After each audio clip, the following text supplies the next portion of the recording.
भगवान ये संसार कैसा है? कहा कि हर प्रकार से प्रताड़ना देता रहता है। कहा कि हमारा घर जाना तो कैसा हो गया, कह रही है तान पीठ मुख्यान नयदव्यमक्षयम विकृतः निकृतो भुजांग ग्रीवर्मणः। कहा भगवान हम घर जाने लायक नहीं है।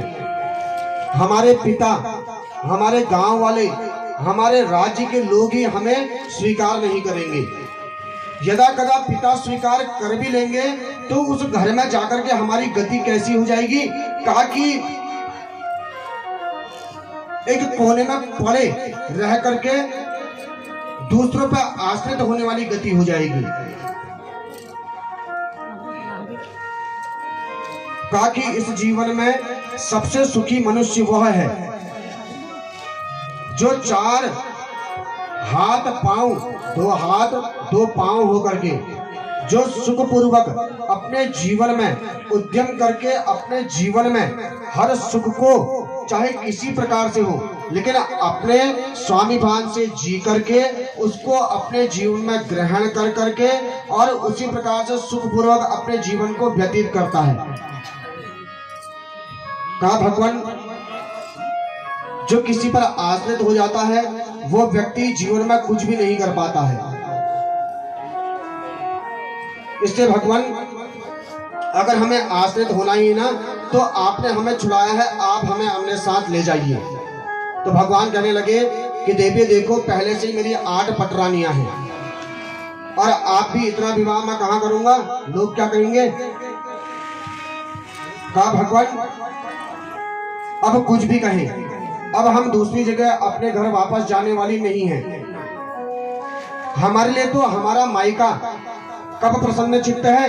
कहा कि जब कन्या अपने घर से अपने माता पिता के इच्छा के अनुसार बड़े सुख पूर्वक से अपने पति के घर को विदाई लेती है। कहा कि उस समय तब जाकर के अपने ससुराल से वह अपने मायके आए तो बड़ी उत्तम लगती है।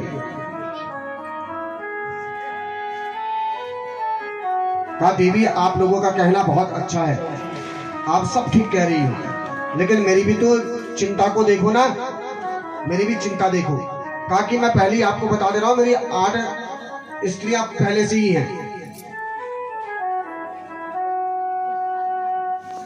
कहा नहीं स्वामी, अगर आज आपने हमारे साथ विवाह नहीं किया तो हमारा घर जाने का कोई प्रारब्ध नहीं है, औचित्य नहीं है, हम यहीं पर मृत्यु को प्राप्त हो जाएंगे।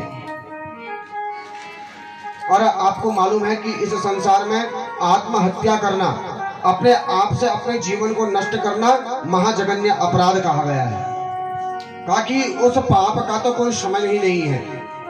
और भगवान लेकिन हमें इस बात की खुशी है ना, अगर हम अपने शरीर का त्याग भी करेंगे ना तो आपका नाम का स्मरण करके, क्योंकि हमने जब आपको इस भवन के भीतर आकर के प्रथम बार देखा ना, उसी समय हमने मन में विचार कर लिया कि हम आपको क्या करेंगे, अपने पति रूप में ग्रहण कर लेंगे।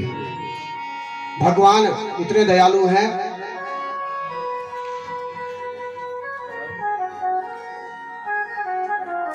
कि उन 16,000 जो भामासुर ने उन राजाओं की कन्याओं को बंदी बना रखा था, उन 16,000 से भी विवाह कर लिया और 16,100 कहा कि उन 16,100 कन्याओं से भी विवाह कर लिया। और भगवान जी के कितने विवाह हो गए? 16,108 विवाह संपन्न हो गए। कहा कि 8 पटरानियां, 16,100 रानियां हो गई।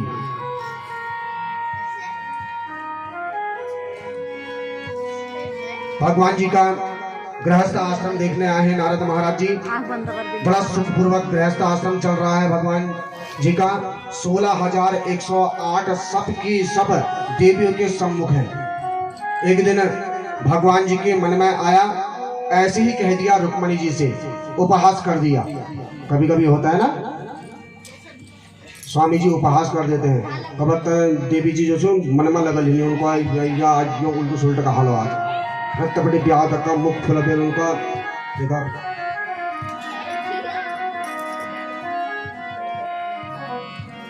बाहर का कोई व्यक्ति कुछ भी कह दे उससे लड़ाई भी हो जाएगी, झगड़ा भी हो जाएगा। लेकिन अपने स्वामी अगर कुछ कह दे तो गुस्सा आना स्वाभाविक है।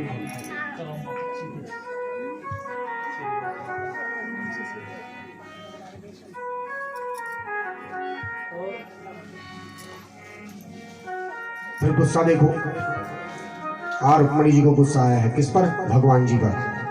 भगवान जी ने क्या कह दिया? कहा कि देवी मैं तो ऐसा ही हूं, शरीर का रंग देखो, चेहरा देखो, क्या देख करके शादी करी तुमने मेरे साथ? कि देख बेर ब्याह कर बता आप लोग उन्होंने ना जे देख बेर ब्याह कर उन्होंने तय लगा मन नहीं आए तो ऐसा ही तो कहेगा आदमी मनी मन में। आदमी दिव्या भी गुस्सा आया हुआ हो।